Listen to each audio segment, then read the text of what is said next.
வணக்கம். வாசித்ததில் விரும்பியது. ஒரு நகை வியாபாரியின் மறைவுக்கு பிறகு அவரது குடும்பம் மிகவும் மோசமான துன்பத்திற்கு உள்ளானது.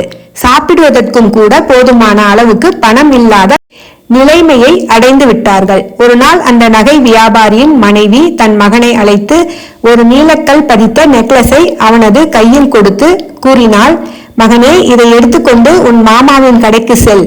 அவரிடம் இதை விற்று நமக்கு கொஞ்சம் பணம் தரும்படி கேள் என்றாள். மகன் அந்த நெக்லஸை எடுத்துக்கொண்டு அவனது மாமாவின் கடையை அடைந்தான். அவனது மாமா அந்த நெக்லஸை முற்றிலுமாக பார்த்தார். அவனிடம் கூறினார், என் அன்பு மருமகனே, உன் அம்மாவிடம் கூறு. அதாவது இப்போது மார்க்கெட் மிகவும் மோசமாக இருக்கிறது. கொஞ்சம் நாள் கழித்து இதை விற்றால் அவளுக்கு நல்ல விலை கிடைக்கும் என்று. பின் குடும்ப செலவுக்காக அவர் அவனிடம் கொஞ்சம் பணத்தை கொடுத்தார். மேலும் நாளை முதல் கடைக்கு வந்து என்னுடன் உட்கார்ந்து வேலையை கற்றுக்கொள் என்றார். எனவே அடுத்த நாள் முதல் அந்த பையனும் தினமும் கடைக்கு போக தொடங்கினான். அங்கே கற்றுக்கொள்ள தொடங்கினான். எப்படி வைரம் மற்றும் கற்களை பரிசோதிக்க வேண்டும் என்பதையும் தெரிந்து கொண்டான். விரைவிலேயே அவன் ஒரு சிறந்த அறிவாளியாக மாறினான். வைரத்தை பற்றி பகுத்தாய்வு செய்து கூறுவதில் ஒரு வல்லுநராக மாறினான். நெடுந்தொலைவில் இருந்தும் கூட மக்கள் இவனிடம் வைரத்தை பரிசோதிப்பதற்காக வந்தார்கள். ஒரு நாள் அவனது மாமா கூறினார், மருமகனே, அந்த நெக்லஸை உன் அம்மாவிடமிருந்து இப்போது வாங்கி வா. அவளிடம் கூறு, அதாவது மார்க்கெட் நிலைமை இப்போது நன்றாக இருக்கிறது, உனக்கு நல்லதொரு விலை கிடைக்கும்.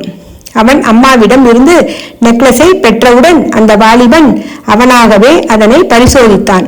அது ஒரு போலி என்பதை கண்டுபிடித்தான். அவனுடைய மாமா ஒரு சிறந்த வல்லுநராக இருந்தும் இதை ஏன் நம்மிடம் தெரிவிக்கவில்லை? ஆச்சரியம் அடைய தொடங்கினான். நெக்லஸை வீட்டில் விட்டுவிட்டு அவன் கடைக்கு திரும்பினான். மாமா கேட்டார், நெக்லஸை கொண்டு வரவில்லையா? அவன் கூறினான், மாமா, இது போலியானது. ஆனால் இதை என்னிடமிருந்து நீங்கள் ஏன் மறைத்தீர்கள்? பிறகு அவன் மாமா கூறினார், நீ முதலில் நெக்லஸை என்னிடம் கொண்டு வந்தபோது அது போலியானது என்று நான் உன்னிடம் கூறியிருந்தால் நான் வேண்டுமென்றே இதை கூறுவதாக நீ நினைத்து கொள்ள கூடும். ஏனென்றால் அப்போது நீ ஒரு துன்பமான சூழ்நிலையில் இருந்தாய்.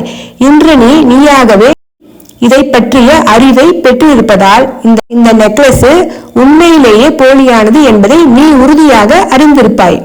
அந்த நேரத்தில் உண்மையை கூறியாக வேண்டும் என்பதை விட உறவு இலையை அருந்து விடாமல் காப்பது மேலானது மற்றும் முக்கியமானதாக எனக்கு தோன்றியது.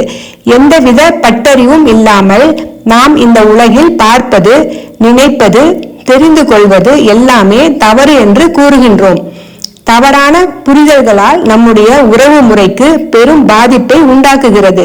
பிறகு முறிவுக்கு இட்டு செல்கிறது. நம்முடைய வாழ்க்கையும் தனியாக நின்று வீழ்ச்சியும் அடைகின்றது. நம் உறவின் இலைகளை அருந்து விடாதவாறு பாதுகாத்து வாழ்வோம்.